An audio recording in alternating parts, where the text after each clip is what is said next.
नमस्कार। आज गोटे नुआ वीडियो को आपण मानक स्वागत। आज रेसिपी होची फ्रूट कस्टर्ड। आसंतु देखिबा केमिति होची आ ता पई कोन कोन इंग्रेडिएंट्स दरकार।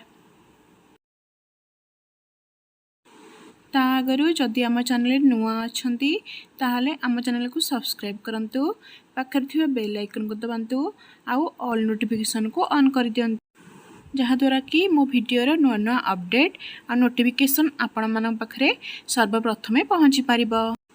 ताहाले आसंतु देखिबा आजिर रेसिपी।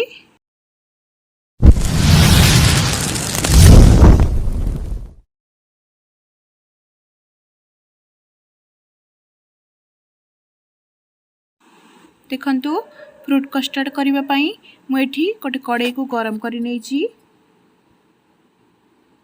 एबे सेथिरे किछि क्षीर पकई नेली।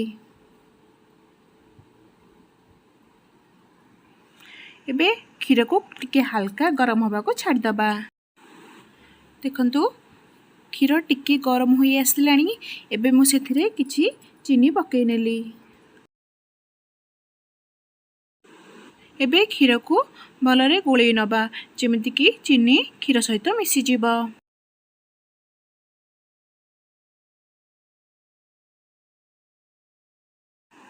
देखंतु मु गोटे बाउल रे किछि कस्टर्ड पाउडर नै जाइछि। आपण माने जे कोनोसी ब्रांड रो कस्टर्ड पाउडर यूज कर परिबे। एबे सेथिरे किछि क्षीर पकई नेली। एबे ए सब को भलसे गोळेई नबा, जेमिति कि कस्टर्ड पाउडर कोनोसी जगह रे बिंडा होई न रहिबो।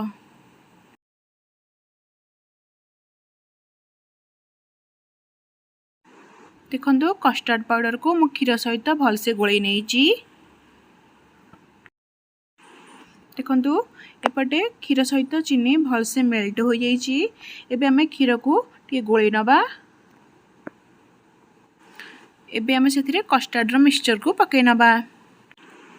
देखंतु कस्टर्ड रो मिक्सचर को जतले पकेबे, गोटे हाथ रे कस्टर्ड मिक्सचर पकेबे आ गोटे हाथ रे गोळौथिबे, नहले कस्टर्ड मिक्सचर तळे लागि जाई पारे। देखंतु मु गोटे हाथ रे कस्टर्ड मिक्सचर पकोछि आ गोटे हाथ रे गोळेई नउछि। एमती सेम प्रोसेस रे सब कस्टर्ड मिक्सचर को पकेबा आउ ताको भलसे गोळेई नबा। देखंतु कस्टर्ड मिक्सचर पकेला बेले आपण माने गैस रो फ्लेम को लो रखिबे। देखंतु मो सब कस्टर्ड मिक्सचर पकई नेछि। एबे हमें याको 8 ରୁ 10 मिनिट पर्यंत एमती फुटिबा को छाडी दबा। 10 मिनिट पर्यंत एबे हमें कस्टर्ड को एमती गोळौथिबा, नहले तळे लागि जाई पारे। देखंतु कस्टर्ड एबे रेडी हो गेलानी। देखंतु कस्टर्ड रो कंसिस्टेंसी एतिकी ही रखिछि। आपण मानको जदि बहलिया पसंद ताले आपण माने आहुरी ताको फुटे पारिबे।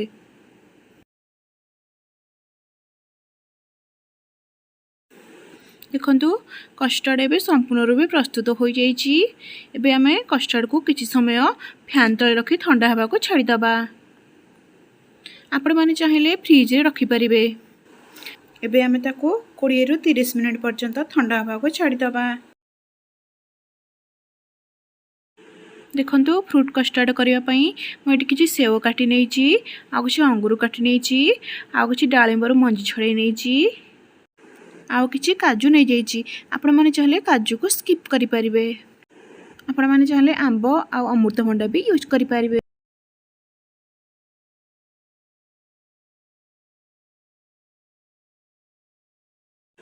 देखंतु कस्टर्ड हमर ठंडा हो जाइछि। एबे हमें सेथिरे काटी के रखिथिबा सब फळ को ऐड करि नबा।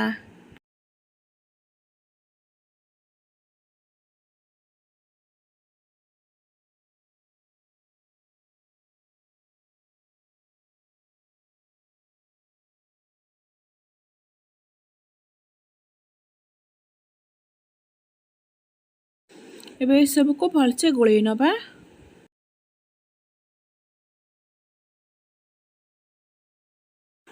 देखंतु प्रस्तुत हो गला हमर फ्रूट कस्टर्ड।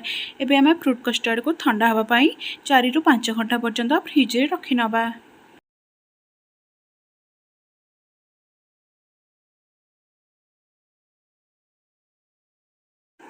देखंतु फ्रूट कस्टर्ड एबे ठंडा हो जाइछि। एबे म ताको गोटे बाउल को सर्व करि नेछि। फ्रूट कस्टर्ड ठंडा होला परे खाइबा को भल लगी थाए सेतिपाई मु ताको फ्रिज रे रखि नेथिली। एबे मु सेथिरे किछि काटिक रखिथिबा अंगूर आउ किछि डाळिंब पकै नेली।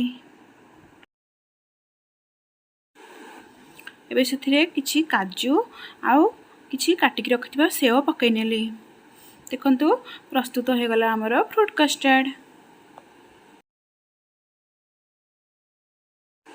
जदि आपण मानकु मोर आजिर ए रेसिपी भल लगे आपण माने घरे या को निश्चय बनेबे आउ टेस्ट करी कहबे केमती लागुची मते कमेंट सेक्शन रे जणेबे। आउ सबुदिन परी जदि आपण मानकु मोर ई वीडियो सब भल लागु थाए ताले मो वीडियो को लाइक करंतु शेयर करंतु आउ हम चैनल को सब्सक्राइब करिया को भूलिबेनी। Thank you.